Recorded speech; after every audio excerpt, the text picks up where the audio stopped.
Hello,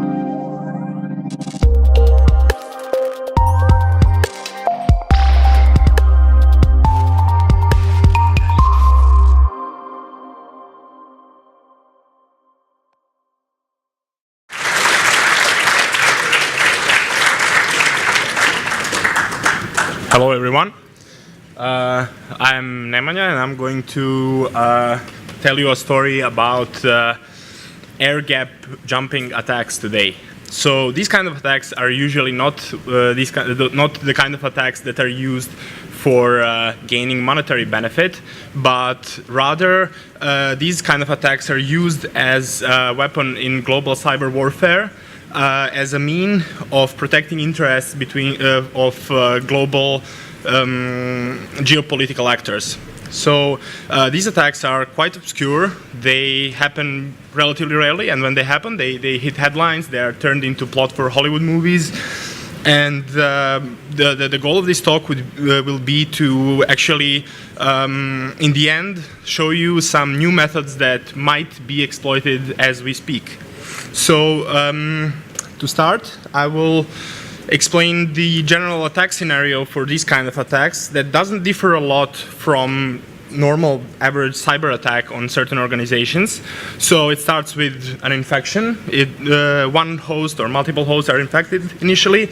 Then it expands through the network and collects data.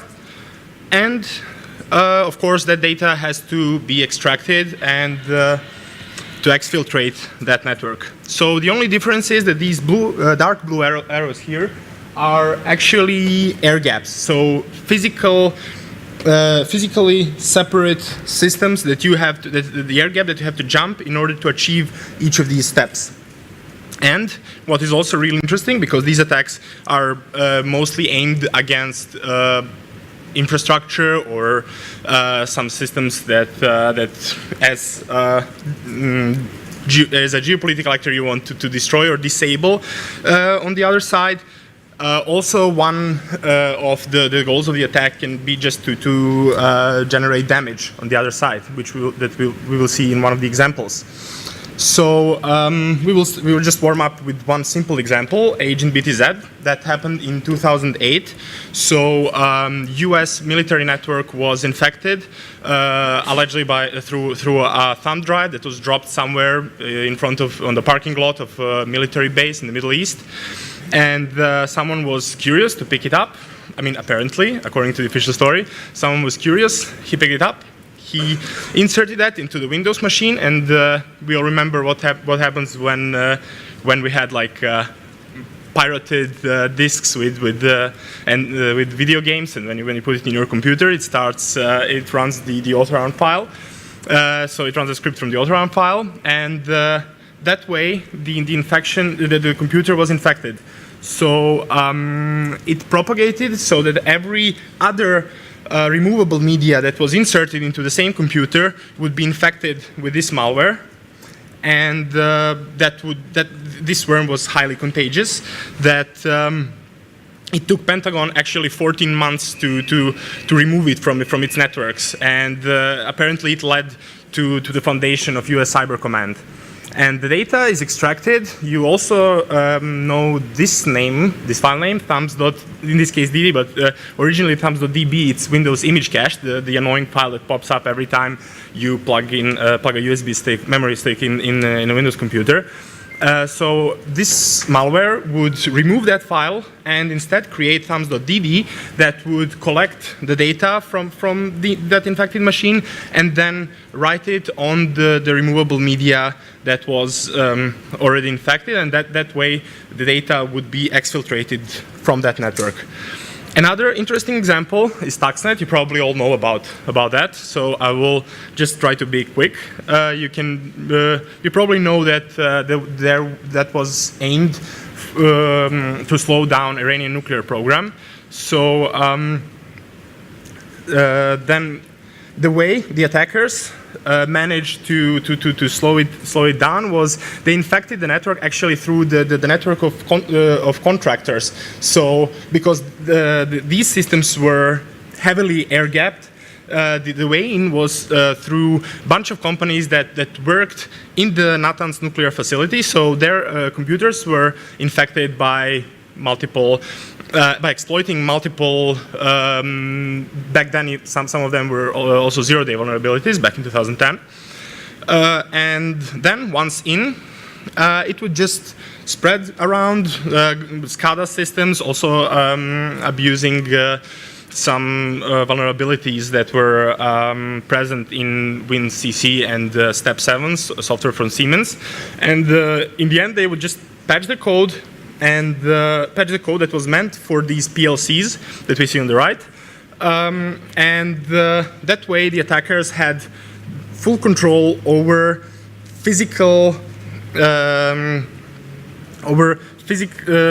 actually controlling the physical process that was done inside the nuclear facility. So they could have the CNC channel from their network through these certain steps to start to trigger the attack.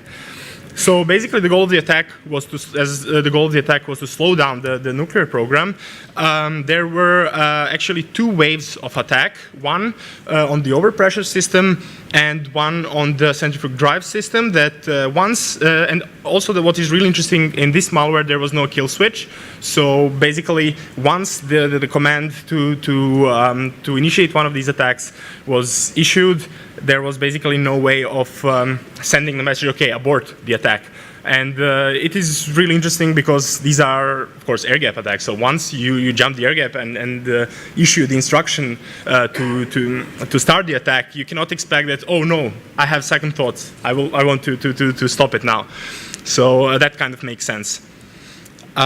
Next example comes from Snowden papers that were leaked by Edward Snowden back in 2013. So this is from NSA's toy box. COTTONMOUTH. This is actually a hardware implant inside the cable, and COTTONMOUTH is the whole series of these hardware implants that were meant to communicate with each other and create kind of a mesh network. So they had to be physically inserted into the desired air-gapped system in order to successfully reach the final goal. And it is really interesting that there is an open source project that is kind of replicating the functionality of this implant. Okay, this is just the same thing, just inside the USB plug. And yeah, also this is how it should look like once it's inside on the board actually soldered. And it is really interesting. When I was preparing this presentation, I found a typo in one of their documents. So apparently, when they were talking about COTTONMOUTH 3, they just copied and pasted the first paragraph from COTTONMOUTH 1. Now, the newest example comes from the CIA Vault 7 leak that was published on WikiLeaks website. So Brutal Kangaroo is the tool that was apparently used for jumping the air gap when needed. So it is consisted of 4 sub-modules, each of them having their own purpose for each of the steps that we described earlier. So basically, the infection vector can be like either just planting an exe file on a USB stick and waiting for the victim to initiate to actually start executing that file. So that's the first one, like manual execution. And there are also 3 other means of automatically executing the malware once the USB stick is plugged into the air-gapped computer. So, and this tool, Shattered Assurance, would make sure that every new thumb drive gets infected. That tool is running on the victim machine, right? And the main persistence mechanism is called Shadow, and Broken Promise is the post-processor, like for processing the data that is retrieved from infected thumb drives when the data is propagated back towards the attacker. And there is also a nice document showing how the graphical user interface of one of the programs for for setting up the persistence mechanism, so you can put your favorite pizza topping on on the malware. Okay, now I'm gonna tell you something how things work in an academic world. So in academic world, usually research papers are not focused usually are not focused on ways of exploiting the system, but rather how to create CNC channel and how to extract the data from the network. And that can be achieved by either when, so CNC channel is usually achieved by machine, the air-gapped machine having some kind of sensors, and then inducing some physical signal that would then be picked up by that sensor from an infected air-gapped machine to issue a command, or to extract the data, some kinds of physical emanations and emissions are used. So the first and basic Covert channel will be definitely like radio, electromagnetic. And I will start with an example from 1945. So this is how, this device here is called the Thing. It's a passive bug that was planted inside the US seal, inside the US embassy in Moscow, and it spent like 7 years there. It was created by Leon Theremin. You probably heard of him. He's the guy behind this amazing electronic musical instrument. And what was this bug was doing? It was completely passive. So the idea was that it was illuminated with 330 megahertz signal, and then it would reflect the audio data that was picked by a microphone inside the seal. And it was amazing. Like for 7 years, it was not discovered. And fast forward. In documents leaked by Edward Snowden, we see the similar system that uses continuous wave radar and to radiate, to illuminate a planted bug that is completely passive, and then that bug reflects back the desired signal, whether it can be either video signal or digital signal. And there is a very nice talk at FOSDEM 2016 by Jean-Michel Fried. You can look it up on this link, where he actually made like proof of concept for this kind of system and how easy it is for other people to make it. On the other hand, in 1985 there was a paper about like listening to emanations from CRT screen and being able to reconstruct the information that is being presented on the screen. It's called Van Eyck freaking, and that is completely so you don't need to plant a bug inside that TV in order to remotely see what's happening on the screen. It is just like pure electromagnetic emanations, and the similar principle was used by Mordecai Guri and his research group from the Ben Gurion University. I don't know where that is exactly. In Israel, but I forgot the name of the place. And you will see that name on next couple of slides, because his research group is quite fruitful when it comes to these papers. So basically, they were using existing buses inside the computers to actually generate these emanations by sending some just bunch of data and on the bus in order to induce an emanation that can be later picked up by other means from certain distance by an attacker. Then acoustic emanations. These are also quite interesting. This paper is meant to describe how to reconstruct, how to actually extract 4096 bits of RSA key just by pointing your smartphone onto someone's computer fan. And this paper is really amazing. I suggest whoever is interested to read that. So they were actually able to just by having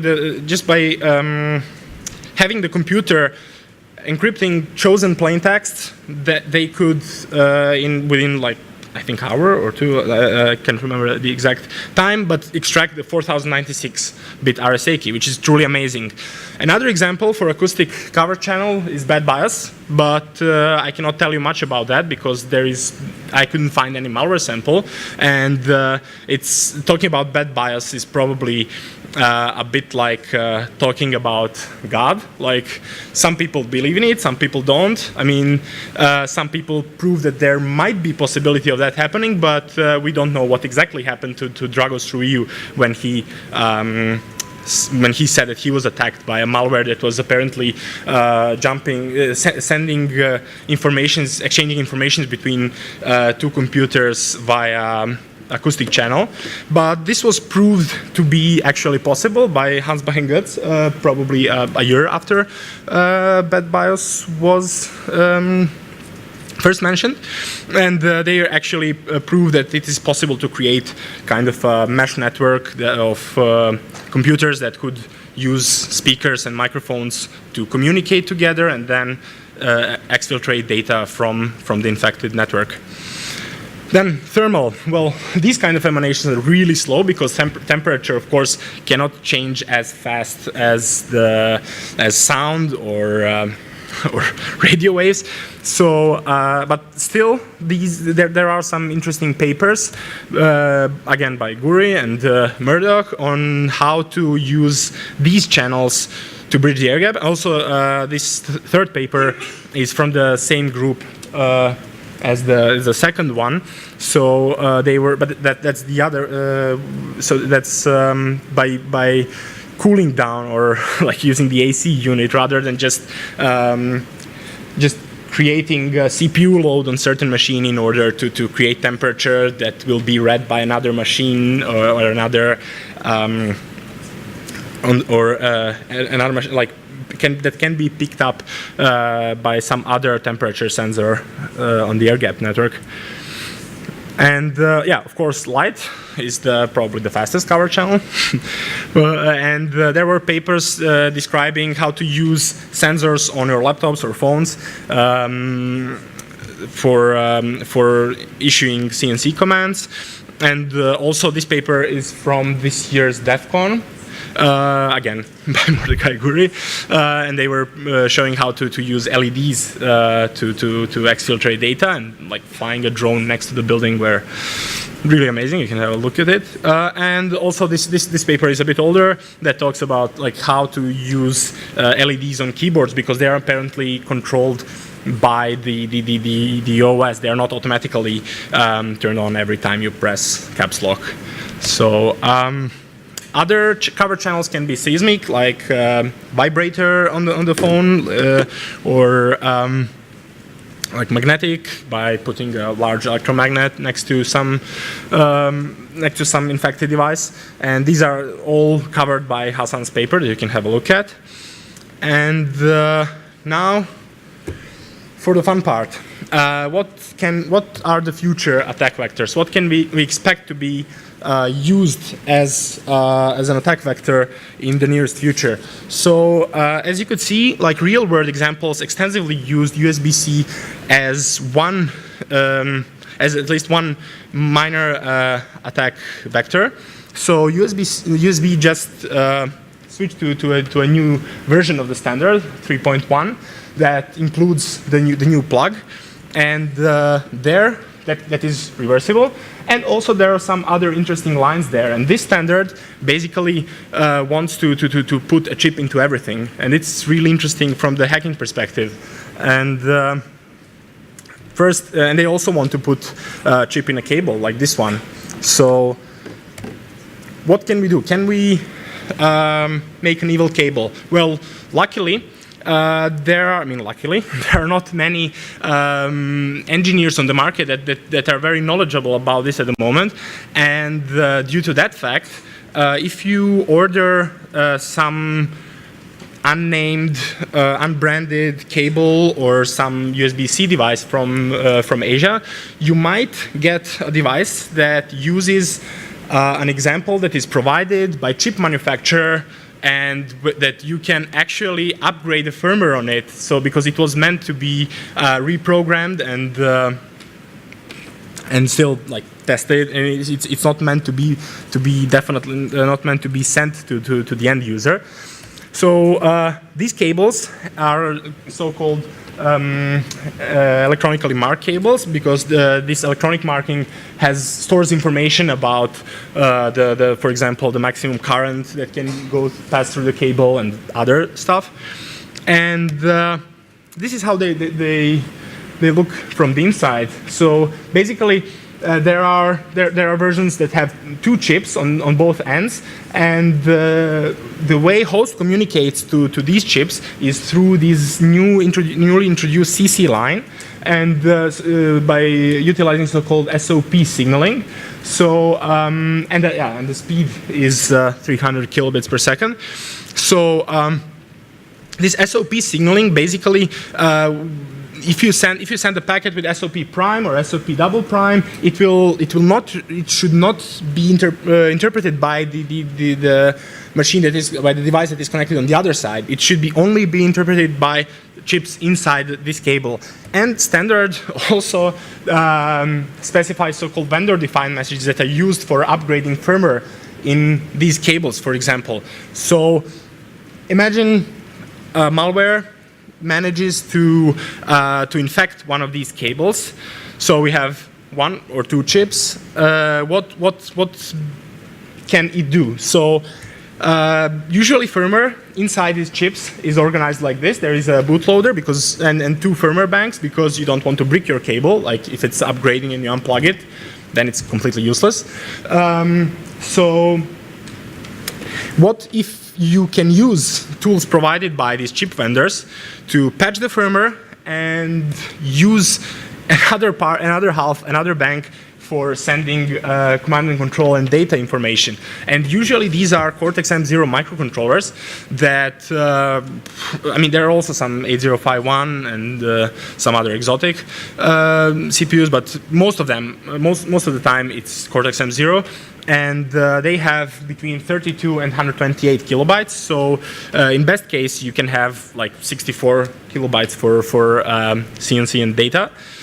And you can also do OS fingerprinting, just like recon operation inside someone else's air-gapped network, because there are some papers that are describing how to how can OS and the machine where you connect your USB device can be fingerprinted, so that that device can kind of know what kind of OS you're running and what hardware.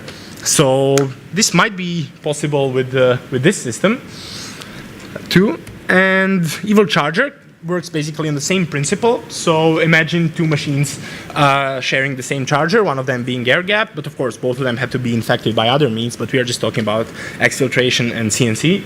So in this case, you can basically, with this charger, achieve the same effect. And in case you want to do some research, I found a very interesting website that I want to point you to, so that you don't have to buy like 50 chargers and open them and spend a whole bunch of money. It's called Chongdian-to. It's really amazing. It's like it's really amazing. I mean, I want to if there was a subscription, I would definitely pay a subscription for this website. So basically, they open these chargers for you, and they tell you what kind of chips are inside, and yeah. It saves a lot of time in the early research phase. So you send it to them, or no? You just find that on their. They have like blog style web page. I fix it. I fix it on steroids, I would say. So yeah, and in the end, how about HDMI dongles? So usually if you have an HDMI dongle, or this is not HDMI, this is just DisplayPort.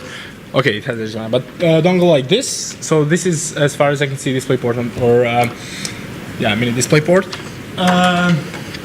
And if you have a plug like this, it's not smart in a way that that you can do lots of stuff to it and write to and like you have just display lines and some other.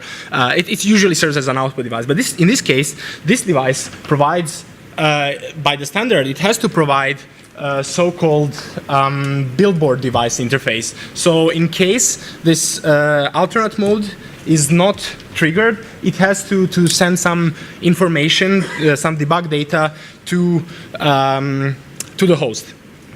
So how can we abuse this? Well, through if some chips that are placed in these dongles. So basically, you have these D plus and D minus lines. These chips can these chips speak USB 2.0. So when you connect it to a computer like mine that doesn't have USB Type-C input, you can basically see that it shows up as a billboard device. And apparently, I was lucky. The one that I ordered from Amazon just came with a firmware that was just unaltered example from the chip manufacturer. So basically, I just went to the chip manufacturer's website, downloaded the software and software development kit, and I had the complete source code that was running on the dongle.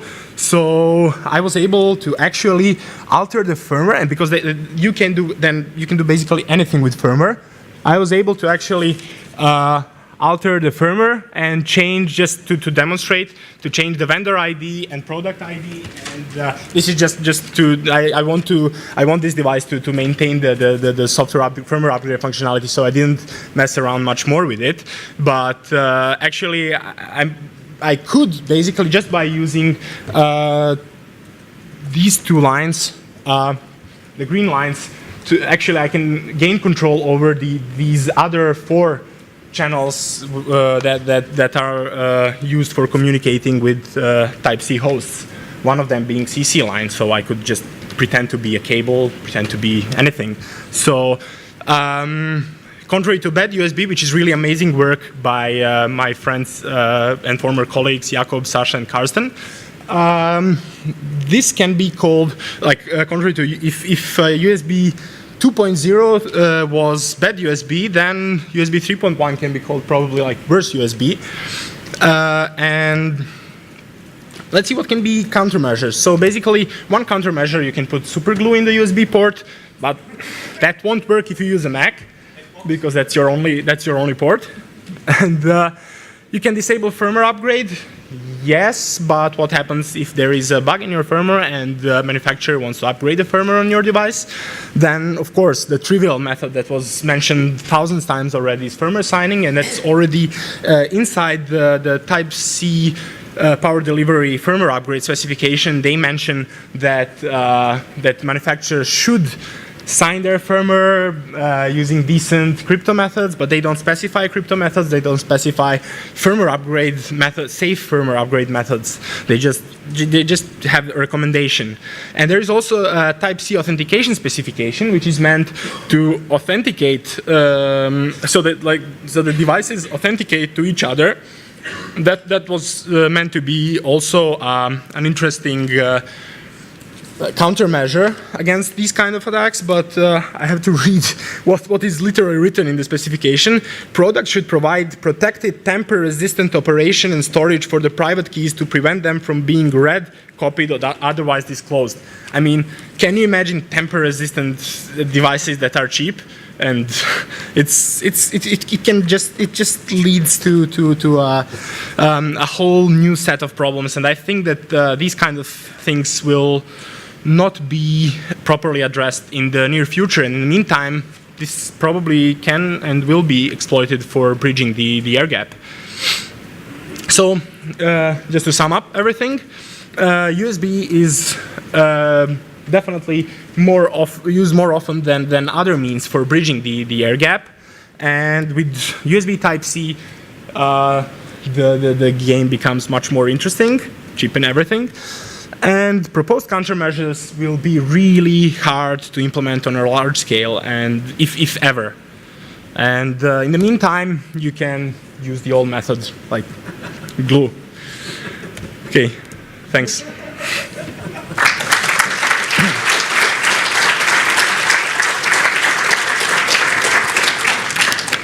Any questions? Yeah. Please wait for the microphone.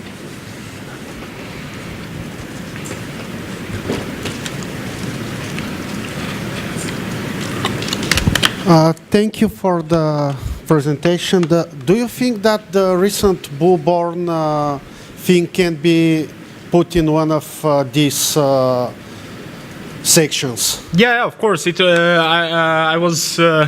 I was aware about that before the presentation, and of course it can. But then, if you go into that direction, then you can also put BroadPwn and others. So I wanted kind of to guide this presentation towards this.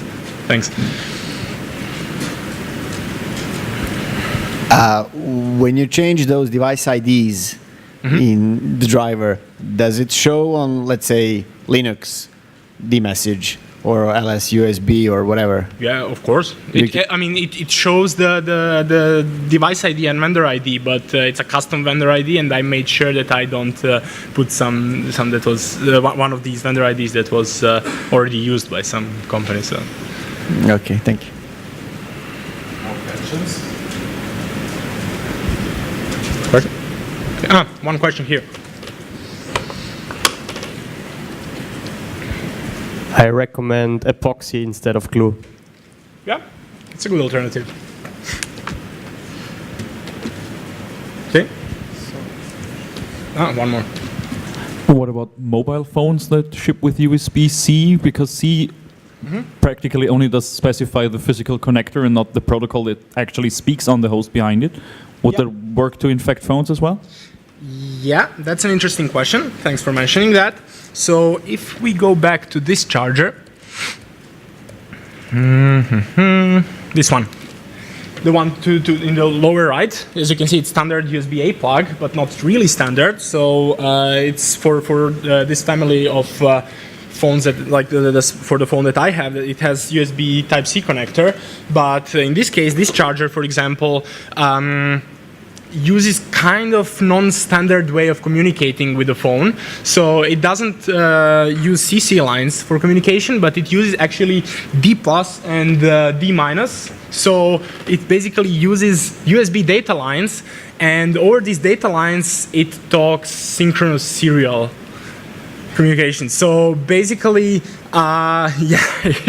it's kind of a weird way of communicating. It's something that looks like I2C. And that can also be, of course, I checked that there is a firmware upgrade mechanism for these chargers, and apparently they don't sign that, so that you can kind of, if you infect one of these smartphones, you can also infect firmware upgrade, and you can also infect these kind of chargers. So it can work. It just takes some research. So basically never lend a charger to anyone. Yeah, or you might end up even with ransomware on your charger. So, okay. Any other questions? Yeah. When you change the ID of the device, is there a possibility to roll it back? Yeah, of course. I saved the. No. You flash it. Yep. Is it somewhere saved on some ROM or other? Well, of course, there is this dual banking. So I change it only in one firmware bank. So I can always revert to it. You can roll it back. So yeah. I can read the real hardware ID from that chip, from that device. Yeah, of course. Okay. So thank you. You just. Yeah, you don't even have to have a host that actually speaks Type-C. So in my case, I just have this adapter. And okay, any other question? Yeah.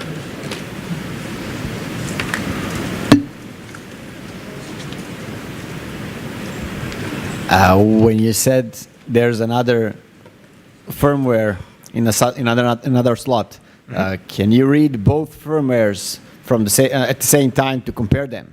Yeah, of course. To find tampering? Yeah, of course. I mean, nobody's going to do that, but Yeah, In, no. in theory, it's possible. Yeah, of course, of course.